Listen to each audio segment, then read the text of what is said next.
Любовь Копылова из Перми приехала в Тыву впервые. Она здесь по приглашению шамана Максима Лапсана и обучается у него искусству шаманизма. Как говорит сама женщина, у нее калмыцкие корни, а дар с детства. Во время обучения ей удалось попасть на открытие первой шаманской туристической базы.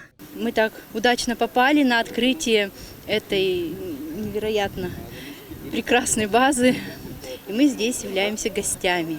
Очень приятно видеть шаманов, простых жителей, которые приехали сюда, знакомимся, общаемся. Очень гостеприимный народ. Мы очень счастливы, что нам удалось вообще попасть сюда.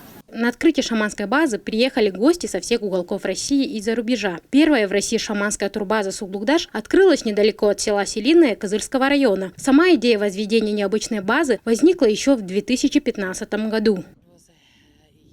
Мы 2 года назад начали оформлять документы этого священного места Суглукдаш. В прошлом году мы начали строительство туристической базы для шаманов, провели ряд обрядов освящения Ава, также построили рядом зимнюю чабанскую стоянку и в этом году завершаем строительство.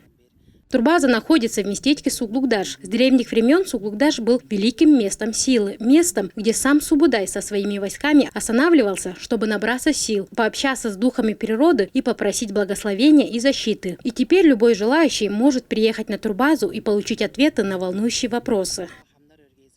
На эту базу могут приехать люди из-за рубежа, из других регионов, а также жители Тувы. Они здесь могут провести обряды очищения, попросить благополучия, отвести беды. Также участники семей СВО тоже приезжают, чтобы сделать обряды на защиту жизни наших бойцов, попросить священного духа Суглукдаша защиту. Также здесь будут проводиться различные ретриты и обучение шаманизму. Суглукдаш стал местом притяжения шаманов со всего мира. Потомственный шаман из Перу Нейшен Рой специально прилетел в Туву, чтобы посетить это священное место. Я всем рассказываю, что корни наши есть северный шаманизм, который родился на Байкале, есть южный шаманизм, который родился на озере Титикака.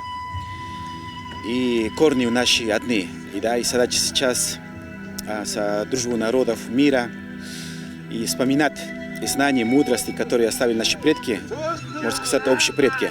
А кто-то приезжает в Туву, чтобы открыть свой дар шаманизма. Тувинские шаманы славятся как проводники духов и открывают дар в других людях. Считается, что дар шаманизма может быть врожденным или раскрыться в течение жизни. Способности у Елены Осиповой из Архангельской области начали появляться уже в детстве. Сейчас она в Туве, чтобы сделать ответственный шаг – открыть дар.